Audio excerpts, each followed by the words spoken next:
Jean Redélé, nous arrivons au 30e anniversaire du titre de champion du monde des rallyes. Que vous inspire ce titre avec le recul de l'histoire?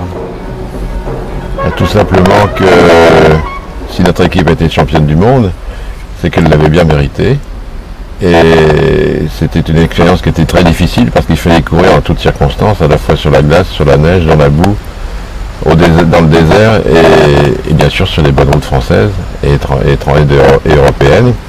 Et il fallait une voiture vraiment polyvalente qui était capable de faire n'importe quoi. À l'époque, le rallye de Monte-Carlo n'était pas de 500 km autour de Monte-Carlo. Il fallait faire 3500 km avant d'arriver à Monte-Carlo et là faire les épreuves de liaison, les épreuves du moins de sélection. Et un championnat du monde pour une voiture à l'époque, il fallait vraiment que la voiture ait beaucoup de qualité. Et les équipages encore plus. Est-ce que ce titre représente le point culminant de la carrière d'Alpine? C'est un des points culminants parce qu'on courait à la fois sur la route et on ne pouvait pas faire mieux que d'être champion du monde. Et on courait également le Mans, on courait avec des sports prototypes, on courait avec des monoplaces et tout était des points à atteindre. Et on n'a peut-être pas culminé toujours au même niveau, mais on n'est pas arrivé loin dans chacune des autres disciplines. Alors, Jean Redélé, vous avez été l'un des plus grands constructeurs de voitures sportives françaises d'après-guerre. Selon vous, quelle fut la place d'Alpine dans le renouveau du sport automobile français? Le sport automobile français était livré à l'abandon, pratiquement. Il y avait quelques très grandes marques très respectables comme Talbot, Delahaye, Delage, etc., qui avaient pratiquement disparu.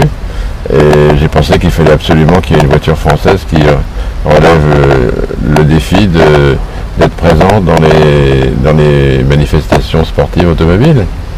Et il se trouve que, comme on était pratiquement les seuls, on était je ne peux pas dire les meilleurs, mais on s'est battu pour arriver à redonner à l'automobile française une image sportive qu'elle méritait, et je crois qu'on y est arrivé.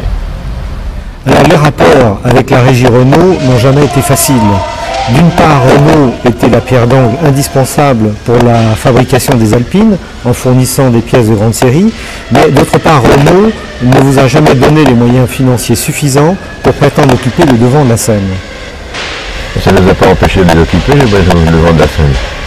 C'est évident que Renault, qui était une régie à l'époque, était une grande dame, qui avait ses impératifs et qui n'était peut-être pas l'esprit très sportif, mais était quand même très contente de partager les succès que nous rencontrions, notamment à l'étranger. Et je me souviens de M. Dreyfus, du président de Renault, à un salon où le président de la République était passé d'abord voir son stand, et il était venu sur notre stand avec le même président en question, et de dire au président de la République: vous m'avez félicité pour les succès de Renault à l'exportation, mais l'une des raisons pour lesquelles on a nos succès à l'exportation aujourd'hui, c'est en grande partie parce qu'on les doit à Alpine, à Jean Redélé, à toute son équipe, et tout le monde n'en est pas très conscient, mais nous ont rendu des services fabuleux.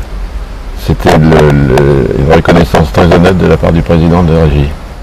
Le président, c'était le général de Gaulle? Le général de Gaulle restait plus longtemps sur le stand Alpine que sur le stand Renault.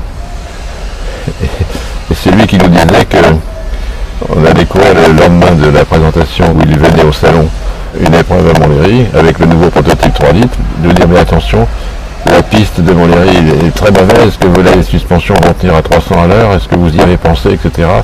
J'ai été sidéré qu'un président de la République sache qu'effectivement l'anneau de Montlhéry était en très mauvais état. Et le père de Gaulle était quand même un personnage fabuleux. Tout à l'heure, vous parliez des concours financiers de Renault. Je vous ai dit que la grande dame qui était la régie nous laissait nous débrouiller. Les moteurs, je les achetais pour faire nos voitures. Renault prenait sa marge quand il livrait les moteurs, il les vendait à un prix qui leur convenait.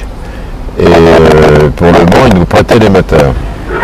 On avait des moteurs qui nous les prêtaient, ce qui était très embêtant parce qu'une fois qu'on avait couru le Mans, on avait des très beaux prototypes, on n'avait plus de moteurs dedans. Alors, il a fallu que je retrouve des moteurs et je rachète des moteurs après. Oui, parce qu'au début, vous étiez en concurrence avec René Bonnet. Oui, ce qui ne s'expliquait pas très bien. Si vous voulez, ça m'est délicat de parler de tout cela. Mais il y a eu des mauvaises orientations dans les choix que Renault faisait, et probablement. Et ils avaient choisi de donner des moteurs à Renault et de ne pas nous en prêter.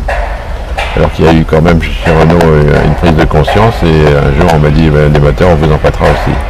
C'est comme ça qu'on nous a prêté des moteurs pour le courir des 24 heures du Mans. Et on a quand même gagné tous les indices, indice de performance, indice énergétique. Puis par la suite, c'est quand même une Alpine qui a gagné également le classement général aux 24 heures du Mans.